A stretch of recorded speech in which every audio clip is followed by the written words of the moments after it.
Hello guys, आपल्या सर्वांचं पुन्हा एकदा स्वागत आहे आपल्या नवीन एका व्लॉगमध्ये. तर इथं मी आरूचे केस विचारत आहे आणि संध्याकाळचे 6-6:30 वाजले आहेत. तर शक्यतो ती माझ्याकडनं केस वगैरे विंचरून घेत नाही. तिला छोटा मामा नाही तर मम्मीच लागते केस विंचरण्यासाठी. पण आज मी तिला ओरडून बसवलं आहे, चल मी केस विंचरते म्हणून.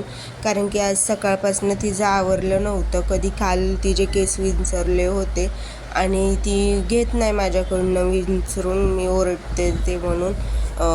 तर मी तिला बसवले आहे ओरडून आणि केस विंचरत आहे. आणि केस लांब असल्यामुळं तिच्या केसांमध्ये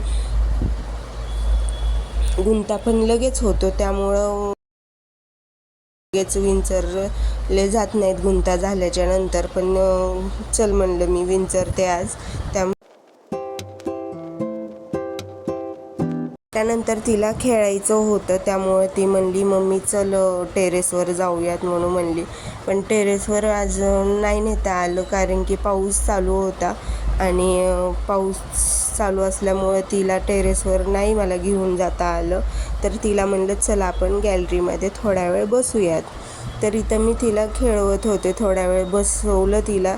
खेळी ती थोड्या वेळ माझ्यासोबत, मस्ती ते घातली तिने.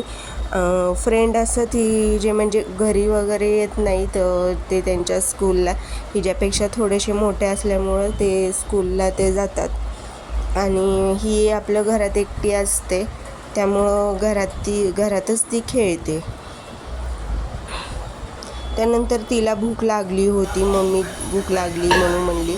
तर संध्याकाळची वेळ पण झाली होती आणि आज ती सकाळपासून झोपलेली नव्हती. तर ती कधी झोपू शकते संध्याकाळची वेळ झाल्याच्या नंतर.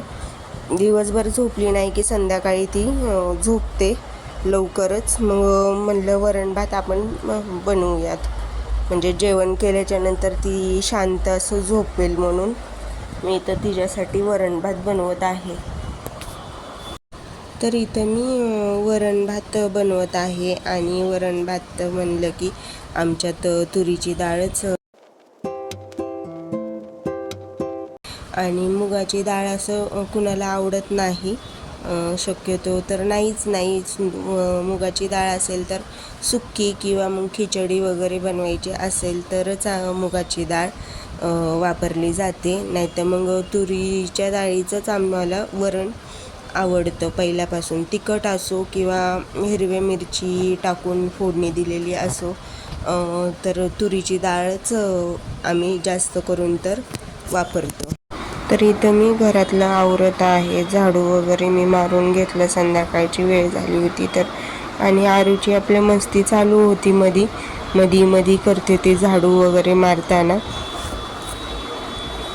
तर मी तिला ओरडले वरती बस म्हणून. तर ती गेली वरती गेलं तरी ती शांत बसत नाही, इकडून इकडं पळत असते. ती पडायची वगैरे खूप भीती वाटते, तिच्यावर सारखं लक्ष ठेवूनच राहावं लागतं. आरू असं नको करू, आरू तसं नको करू.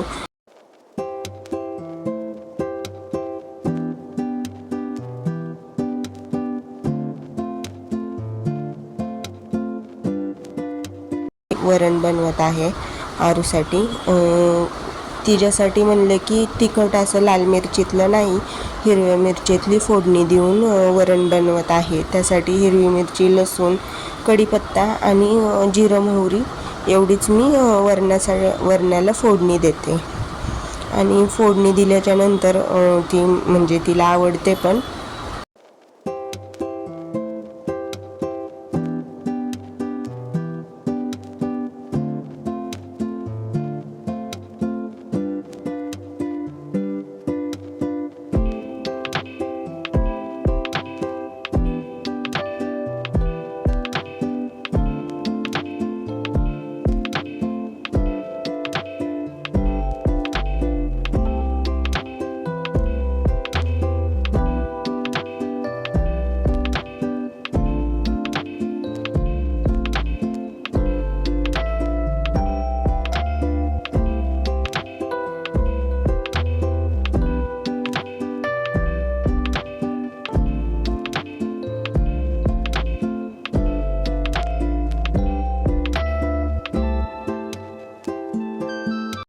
तर इथं वरण भात तयार झालेला होता आणि बनवजेपर्यंत सगळं आवरजेपर्यंत 7:30-8 असे वाजले होते. तर तिला म्हणलं चल आता जेवण करून घे. मग तिला मी बसवलं जेवणासाठी आणि चारत होते. तिची आपली मस्ती चालूच होती, शांत काही ती बसत नाही. तर आजच्यापुरतं इतकंच. आणि आजचा व्लॉग तुम्हाला कसा वाटला हे मला कमेंट करून नक्की सांगा. आणि आजचा व्लॉग आवडला असेल तर चॅनलला लाईक, शेअर आणि सबस्क्राईब करायला विसरू नका. धन्यवाद.